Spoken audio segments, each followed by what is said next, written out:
What's up everybody and welcome to another video on Ragnarok Online Origin Classic.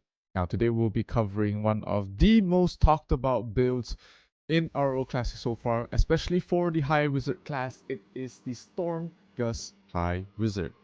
Now we've seen Bobohoo during the show match in RO Classic doing tons of damage on Storm Gust, and now I'm going to break down how he's been doing so much and what sort of build he can go for, since I don't know the exact full build. But from what he said to me through my streams, I have pretty much hit it on the head. So let's take a look at what he's running.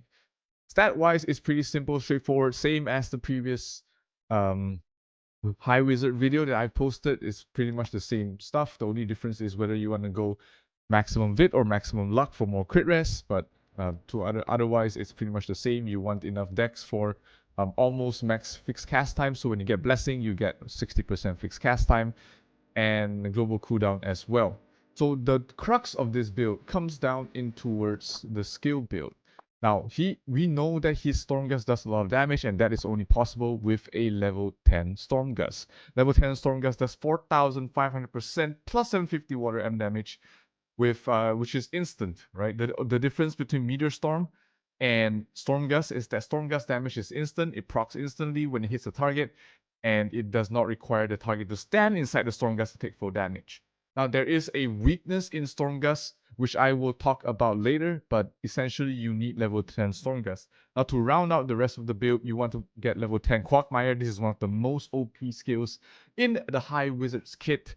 50 agi and 50 dex reduction, and lasts for 50 seconds. You can just put it everywhere you want. This is absolutely crazy amount of reduction for any class that requires high dex or high agi, especially classes like Synex, as classes like snipers. They are heavily nerfed here by Quagmire.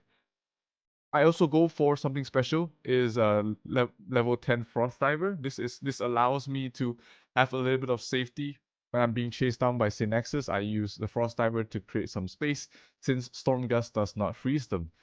And last but not least, Gunbuntain, absolutely important skill that you need to have for the Trans second job. It removes Land Protector, it removes any sort of precast on the ground, and you need this to deal with professors or against classes that are constantly healing with Sanctuary or even the biocannibalize from plants.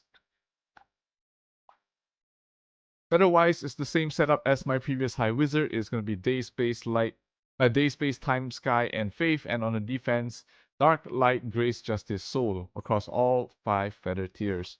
As you can see in my stats, I have pretty high Ignore MDef. I'm at 309, M damage at 124. This is idle, and that a lot of it comes from my medals. I have a level 50 Medal of Wisdom, which gives 17% M damage right now.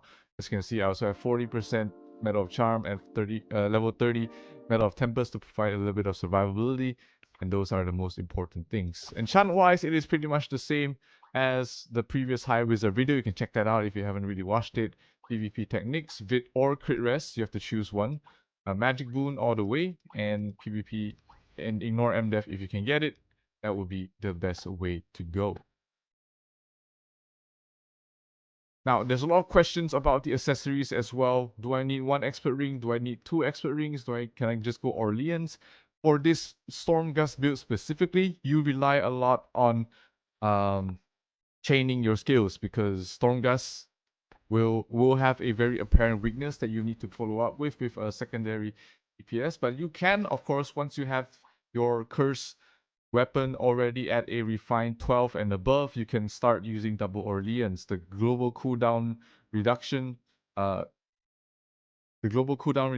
not missing just 1 expert ring is very negligible if you have double Orleans. That's one way you can go about it for a little bit more damage. Card wise, I had a little bit of an update since the last video, but overall it's still the same thing. Shell Hydra, those are the 2 best PvP cards. I got my Tara Frogs, at least one of the Tara Frogs. Second one has been eluding me for some time, but that will be the goal, double Tara Frog. Cards, I'm using Sasquatch again, just as a little bit of a protection against Synexes or snipers. If they want to stick to me, they get frozen. They take more damage from the rest of my team if they're using Wind Element. Dustiness and Fildora for Wind Element spammers. You can of course switch out the Fildora for any and for Jack or for Dustiness or for Mars. Mars is becoming more and more important right now just because there are so many wizards spamming Stormgust.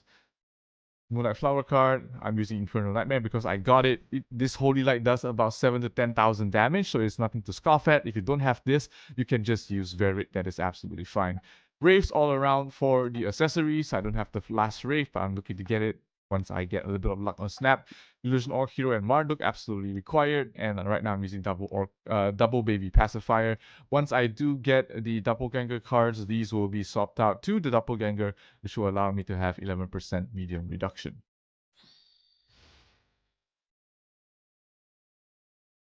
Now, let me show you why Stormgust is a good build and why Stormgust is a bad build. Stormgust, when it hits a target, they do not need to stay in the area for the full duration to take the full amount of damage. That means that the moment they enter Stormgust, they already take the full amount of damage. That is comparatively to Meteor Storm, where the meteors actually have to hit in vicinity of the target. As you notice, some of the meteors away from the target are not damaging the enemy. That's the difference between Stormgust and Meteor.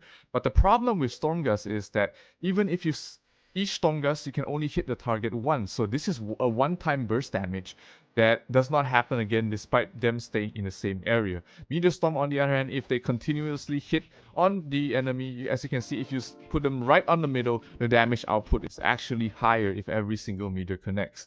Now, even with Tetra Vortex, you can spam 3 Stormgust on top of the enemy. They will take 3 instances of damage, but that will be all. While comparatively Stormgust, for Meteor Storm, if they continuously stay in the area, the damage output just starts to rack up. So those are the two main differences, and those will decide what sort of skill you want to use on your opponent's stack, depending on whether they are very mobile, are they moving a lot, or are they staying in one spot.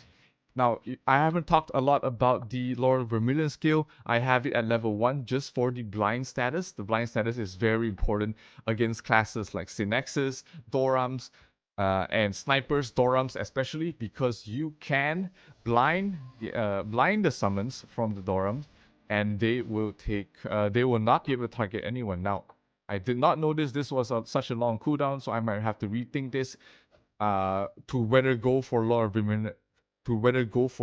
Vermilion at all, because you kind of need level 10 for the cast time, but you can use it with Tetra Vortex. You can Stormgust into Lord of Vermilion to create some space. Again, the Lord of Vermilion just to blind, so that is an option you can use as well.